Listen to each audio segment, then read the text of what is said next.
안녕하세요 여러분, 데이지입니다. 오늘도 지난 일주일 동안 읽은 책을 소개하려고 하는데요. 종이책, 전자책 과연 어떤 비율로 읽었을까요? 두둥. 바로 모두 전자책입니다. 아니, 종이책을 위한 북리스트를 파는데 전자책만 읽다니. 종이책을 더 열심히 읽어야겠다는 생각을 하며 지난주에 읽은 책 소개해보겠습니다. 총 5권을 읽었고요. 모두 밀리의 서재에서 읽었습니다. 첫 번째 책은 로기완을 만났다입니다. 넷플릭스 영화 로기완 보셨나요? 절절한 로맨스 영화가 진짜 보기 힘든 세상이라서 한 영화 한 영화 소중하게 보고 있는데 재밌게 보았으나 책을 읽어보니 원작인데 이렇게 다를 수가 있다고? 책이 다른 의미로서 훨씬 좋았어요. 사랑은 진짜 한 1%? 말이라는 캐릭터 자체도 아예 없고요. 원작에서는 오히려 로기완이 필리핀 여성과 사랑에 빠집니다. 바로 책 설명을 해보자면 주인공 나는 불우한 이웃을 돕는 방송 작가입니다. 부모를 여의고 반지하에서 혼자 살고 있는 윤주라는 학생에게 유난히 마음이 쓰이는데요. 이 윤주라는 친구는 얼굴에 큰 혹을 갖고 있어요. 방송 후원금을 늘리기 위해서 윤주의 수술일과 방송일을 조금 늦추기로 하는데요. 그런데 늦춘 사이 윤주의 혹이 악성 종양으로 바뀝니다. 다른 사람에게 아주 큰 절망을 줬다는 사실에 놀라서 주인공은 도피하고 마는데요. 내가 감히 누군가를 이렇게 연민해도 되는 것인가? 나는 자조적이고 가식적인 연민을 가졌던 게 아닐까? 타인의 삶과 상처를 휘집어졌다는 사실에 너무 절망을 느끼고 맙니다. 그래서 어디로 도망을 쳤는가? 신문에서 어느 날 엘의 인터뷰를 보게 되는데요. 그 인터뷰를 보고 벨기에로 떠나게 됩니다. 이 엘은 바로 생존을 위해 탈북하고 벨기에로 온 로기완이고요. 저희 주인공은 우연히 로기완의 일기까지 갖게 되는데 이 시점에서 소설은 두 갈래로 펼쳐집니다. 벨기에로 밀국해서 죽음과 가까이 있지만 살려고 노력하는 로기완, 그리고 로기완의 기록을 읽어나가면서 그의 절망과 아픔을 느끼며 타인의 아픔의 진정성을 갖고 고민하는 주인공 나. 이렇게 두 이야기가 교차하면서 끝에는 결국 맞닿게 되어요. 어떻게 전개될지는 책에서 확인하시고요. 이 책의 묘미는 로기완의 기록을 읽으며 진짜 연민에 대해 고민하는 주인공의 모습입니다. 가방에서 로엘기를 꺼내 이번만큼은 행간의 의미, 단어와 단어 사이의 여백까지 꿰뚫는 독서를 해보겠다고 다짐한다. 섣불리 연민하지 않기 위하여 텍스트 외부에서 서성이는 것이 아니라 텍스트 내부로 스며들어가 스스로에 대한 가혹한 고통과 뒤섞인 진짜 연민이란 감정을 느껴보기 위해서. 독서를 왜 하는가 이런 질문을 스스로도 많이 하거든요. 근데 이 책을 읽으면서 그에 대한 해답을 찾은 것 같아요. 독서나 미디어 시청을 통해서 우리가 모르는 아픔, 삶, 고통을 상상할 수 있는 것 같아요. 그리고 이 상상의 힘이 더해지면 가벼웠던 연민에 공감과 진심이 더해져서 결국 세상을 조금씩 바꿔나가게 돕는 것 같습니다. 예를 들어 LGBTQ의 삶을 들여다봄으로써 연대하는 마음을 갖게 되고 희귀병 환자의 삶을 들여다보며 신약 개발에 대해 저희가 목소리를 낼 수도 있고 탈북자, 난민, 사회적 약자, 그들의 인권 보장은 당연하다는 생각을 갖게 되고 이렇게 그들의 목소리를 듣고 그들과 공감하는 사람들의 목소리를 듣고 이렇게 목소리가 커져서 더 많은 사람들 귀에 그런 목소리가 들리면 사람들의 시야는, 우리의 시야는 점차 넓어지는 것 같습니다. 그래서 그런 목소리를 제대로 듣고 우리 또한 목소리를 내기 위해서 열심히 읽고 또 봐야 한다고 생각합니다. 타인의 삶을 모르면 함부로 판단하면 안 된다는 그런 생각도 갖게 되고요. 이 연민과 연대가 얼마나 중요한 가치인지 이 책을 통해 다시 생각해 볼 수 있었습니다. 제게는 올해의 책, 미리 선정할 만큼 아주 큰 울림을 준 책입니다. 다음 책으로는 책의 가치다입니다.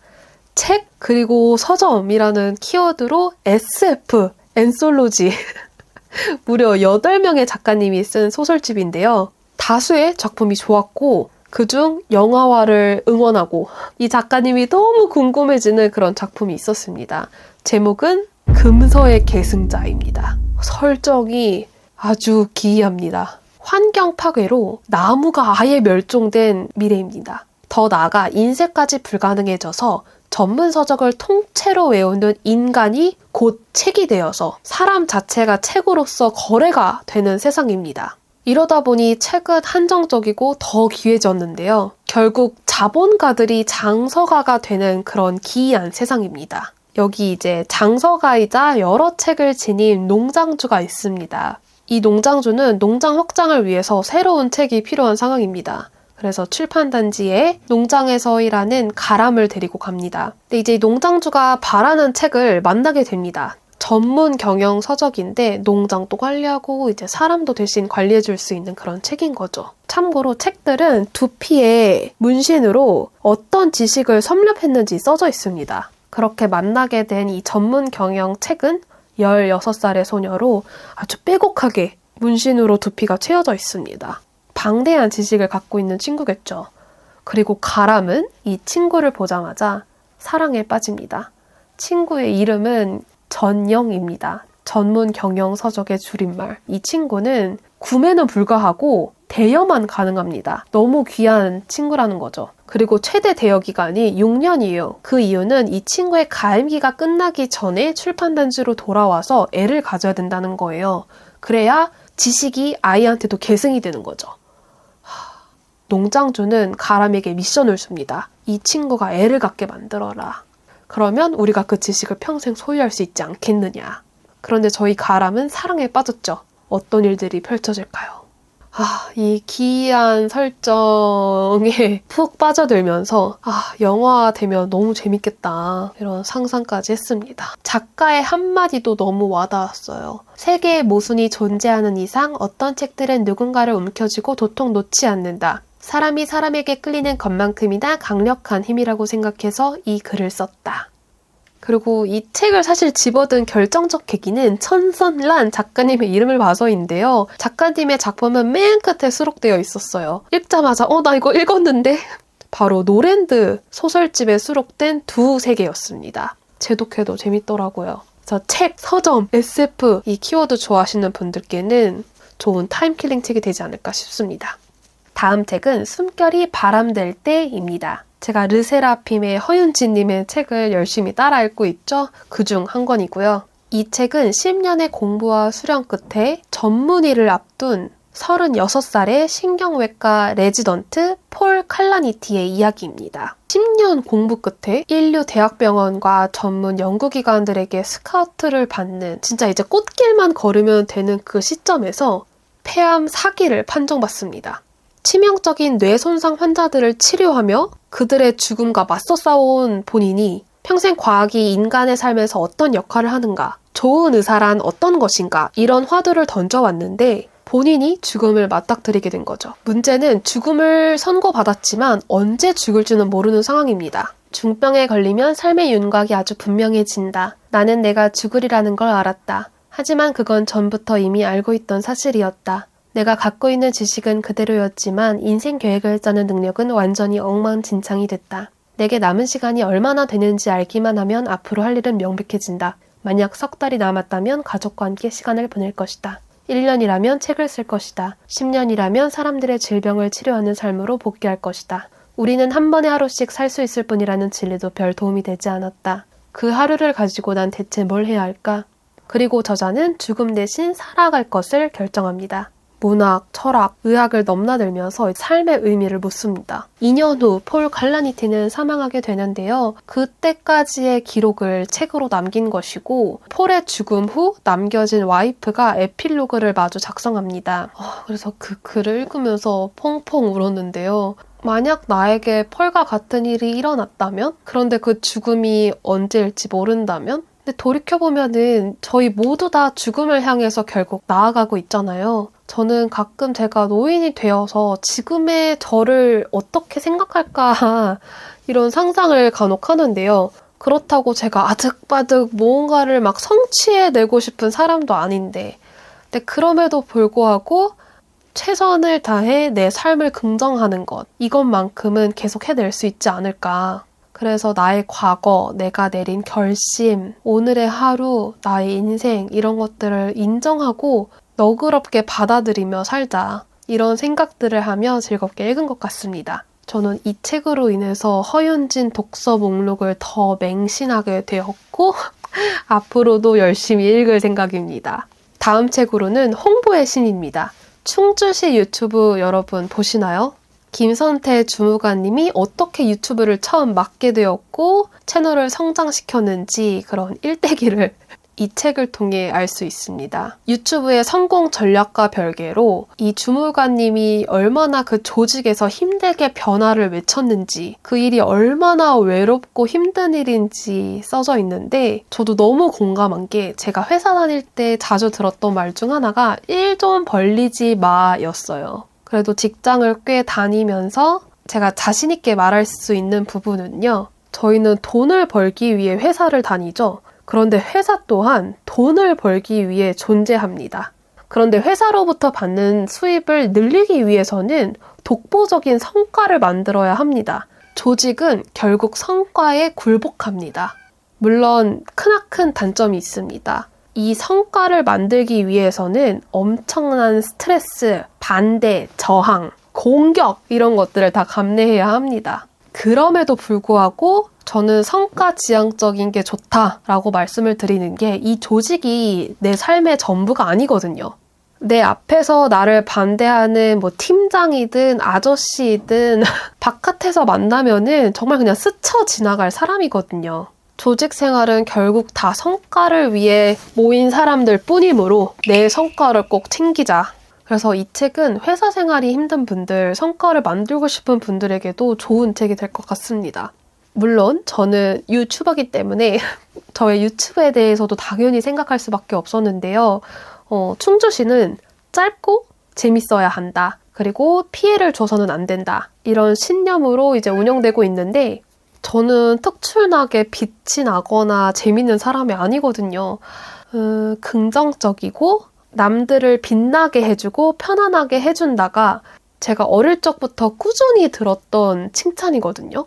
그래서 내 영상을 보았을 때 편안했으면 좋겠다. 본인들의 일상을 두루두루 돌볼 힘이 났으면 좋겠다. 그런 콘텐츠? 그래서 이러한 고민을 하게 해준 책이고요. 정리하자면 조직 생활에 지친 분, 충주시 유튜브를 좋아하는 분, 유튜브 크리에이터 분, 이분들이 재밌게 읽을 수 있는 책입니다. 저는 김선태 주무관님이 나오는 모든 영상들을 다 보고 있는 팬으로서 매우 즐겁게 읽었습니다. 마지막 책으로는요. 어느 날 내가 말했다. 나는 좀 다르다고. 커밍아웃을 하거나 커밍아웃을 들은 16명의 이야기를 담았습니다.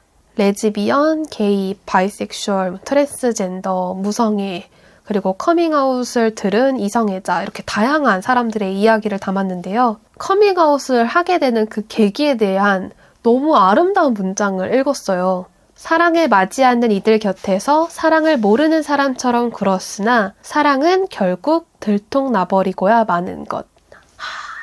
이성애자인 분이 쓴 글도 너무 감명 깊게 읽었는데 이런 말이 있었어요. 세상에는 동성애자, 양성애자, 이성애자, 무성애자가 있는 것이 아니라 그 스펙트럼 어딘가에 자신이 위치해 있을 뿐. 이 세상이 더 관대하고 아니 더 자유롭고 아니 서로를 존중하고 배려하는 사회라면 얼마나 편할까? 배척하기 위해 상대를 확인하는 게 아니라 서로를 잘 알기 위해 궁금해할 뿐이라면 얼마나 좋을까? 그래서 우리가 관계를 조금 더 솔직하고 편하게 맺을 수 있다면 얼마나 좋을까? 저는 해외에서 자라서 다양한 지향이 당연하다고 믿으면서 자랐습니다. 여중여고를 나와서 잘생긴 언니들이 최고였던 청소년기를 지나서 대학생 때는 아주 아름다운 게이 언니들이 권력을 휘잡는 그런 장면들을 목격하며 자랐습니다. 제가 자라온 세상에서는 LGBTQ가 최고의 권력자. 그래서 저는 LGBTQ를 혐오하는 사람을 만나면 너무나 충격인 거예요. 도대체 당신이 어떤 권리로 누군가를 심판하는가? 당신이 뭔데? 그런데 이제 한국 와서 느낀 것은 어떠한 교육, 종교, 문화 이런 것 때문에 갇혀 있었다는 것. 진짜 순수하게 모르는 거예요. 그 세상을. 다양한 사람이 세상에 존재한다는 걸 모르는 거죠. 그래서 우리가 그런 혐오 발언을 하거나 모르는 사람들이 있으면은 잘 일깨워줘야 한다고 생각합니다. 이것은 옳고 그름이 아니라 그냥 존재하는 것. 근데 이러한 시선을 가진 저조차 이 책을 통해서 처음 배우고 반성하게 된 부분이 있습니다. 바로 무성애 지향인데요. 무성애란 성적 끌림을 적게 또는 아예 느끼지 않는 유형의 사람들을 말하며 성적 끌림과는 별개로 상대에 대한 로맨틱한 끌림과 교류를 느끼는 사람과 느끼지 않는 경우가 있다. 인구의 1.7% 정도를 차지하니 비율로 따지자면 일부 MBTI 유형만큼이나 흔한 것이면서도 겉으로는 가시화되지 않기 때문에 미디어와 담론에서 자주 배제되는 아직 많이 오해받는 개념임을 종종 여실히 느낀다. 무성애를 진짜 여태 이 지향이라는 게 무조건 사랑, 섹슈얼한 사랑 중심이라고 생각한 거예요. 몰랐어요. 무성애인 사람에게 혹시나 상처를 주는 발언을 하지 않았을까? 그게 아닌 사람도 존재하는데 나는 그걸 너무 당연시 여긴 게 아닐까. 그래서 무성애자인 분이 쓴 글을 두세 번 읽어본 것 같아요. 이 글에서는 이 무성애자인 분이 본인의 연인에게 편지를 써서 자신의 지향을 알리게 되는데 그 글이 너무 아름다워서 같이 들어보면 좋을 것 같아요. 그러나 물과 빛과 공기가 한 가지 모양이 아니듯이 사랑도 한 가지로 규정 지을 필요가 없다면 나는 사랑 없는 세계에서 살고 싶은 것이 아니다. 다만 나의 것, 플라토닉하고 종종 한 발짝 떨어져 전해보내는 나의 사랑을 포함한 다양한 모양의 사랑이 그 자체로 부족함 없고 괜찮다고 여겨지는 곳에서 살아가길 원한다. 신체적, 육체적 교류가 부재하면 결함이나 트라우마가 있거나 상대를 진심으로 사랑하는 게 아니라는 뉘앙스의 폭력적인 프레임이 미디어에서 사라지고 영화에서도 책에서도 이러한 사랑의 형태가 자주 가시화되길 바란다. 나에 있는 그대로의 성격과 성향이 아끼는 사람에 대한 진심을 표현하는 것을 일찌감치 접어버리게 만드는 장벽이 되지 않길 바란다. 그리고 그런 날이 올 때까지 종종 이해받지 못해도 슬퍼하지 않을 평정심과 단단한 중심을 가질 수 있기를 나 자신에게도 바란다. 적고 보니 바라는 것은 너무 많고 해줄 수 있는 것은 너무 적다.